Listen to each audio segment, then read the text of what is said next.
In Chapter 3, we take a second look at commands and at the subjunctive mood, and so we're going to just do a quick review today about what they are and how to form them. There are 4 types of commands, but in this chapter we're only going to focus on 2 commands, usted commands and ustedes commands. The nosotros command typically just translates as let's, like let's go eat dinner, and we will be looking at that separately in a different chapter. We talk about commands at the same time as we do subjunctive because once you know how to conjugate or how to form most of the commands, then it's an easier copy of the pattern to do the subjunctive. So in reviewing commands, we know that there are affirmative and negative. The first commands you learn are the affirmative do commands. You've been looking at these ever since Spanish 1. And these commands basically just form by saying the he or she form, the third person. So for a verb like hablar, the command would be habla.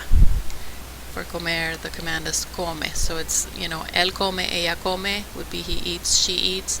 And then if you're talking to somebody in the tu form, directly at them, you're telling them to eat, the command is come. It's identical as the he or she form. Okay, one last example there, escribir. He or she writes would be él escribe, ella escribe, and the command for you to write would be escribe as well.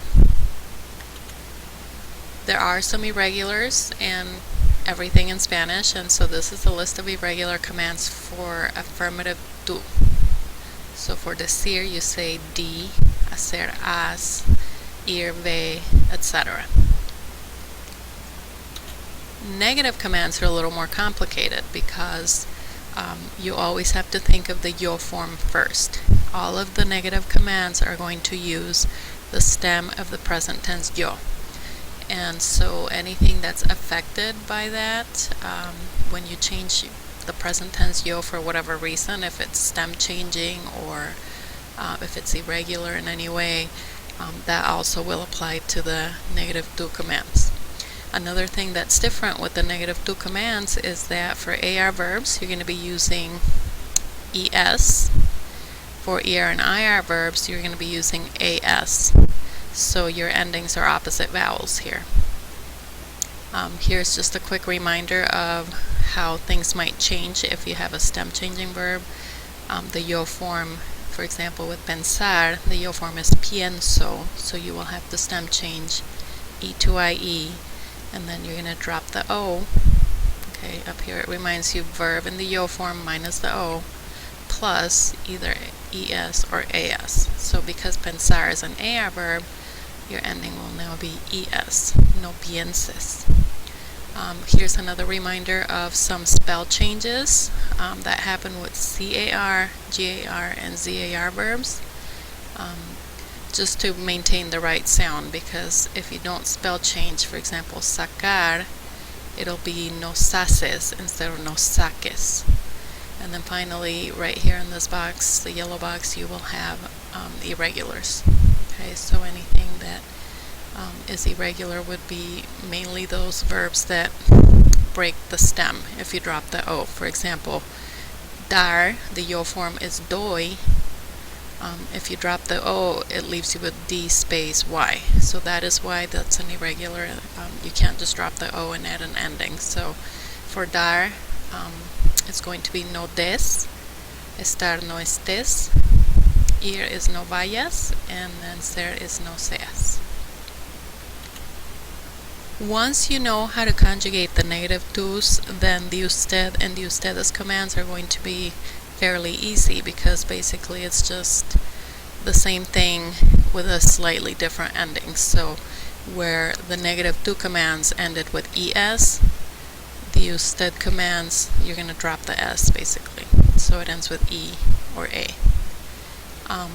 Same thing happens with the ustedes commands. You have EN and AN instead of ES or AS. Everything else stays the same. Now on this page you also have a review of what happens when you have pronouns that go along with commands, and it's fairly simple. If you have an affirmative command, you're going to attach the pronoun. For example, here, go to sleep is duerman, and then you attach the reflexive to it, se, duérmanse. If you have a negative command, however, you're going to have to put the se between the no and the command. So don't go to sleep becomes no se duerman. Okay, so on to the subjunctive. It's important to remember the subjunctive is a mood, it's not a tense, there's a difference. There's 3 total moods in Spanish. We have the indicative, which you may basically do Spanish 1 and Spanish 2. Then we do the imperative, which basically just means commands, and then the subjunctive, which is what we're looking at here. So moods reflect how the speaker feels about an action, while tenses refer to when the action takes place. So you're going to have present, past, and future in the indicative, and present, past, and future in the subjunctive. Here's a basic difference between the two. In the subjunctive, you use it to express desires, doubts, emotions, and things that are unknown or abstract. The indicative is more for certainty, so you express actions, events, and states that are believed to be true and concrete. There are some general rules for using the indicative and the subjunctive. The indicative is objective, it's certain, and then the subjunctive has maybe an ounce of possibility, but it's not for sure. Okay, so it's doubtful, anywhere from being doubtful to, yeah, it could happen, but it's not certain. You form the subjunctive in the same way that you form the negative tú, de usted, and de ustedes commands. Basically, you just have to drop the O from the present tense yo form and then replace it with subjunctive ending. So you have an example here for an AR verb, hablar. The yo form is hablo. You drop the O and then you attach your ending. So it would be hable, hables, hable, hablemos, habléis, and hablen. Same thing for ER and IR verbs. Notice how these are opposite vowels, so the E's change to A's, the A's change to E's. So for a verb like leer, lea, leas, lea, leamos, leáis, and lean. Also remember, with the subjunctive there are 2 clauses and they are joined by the word que in Spanish. So there will be a main clause with a subject, and then there will be a subordinate clause with a different subject. So quiero is I want you to take more vitamins. Quiero que tú tomes. So this is your other subject, and they are joined by que. Another example is bueno que tengas cuidado con lo que comes. It's good that you are careful with what you eat. So you don't always have a subject. Sometimes you're just going to have an impersonal expression in the main clause. Okay?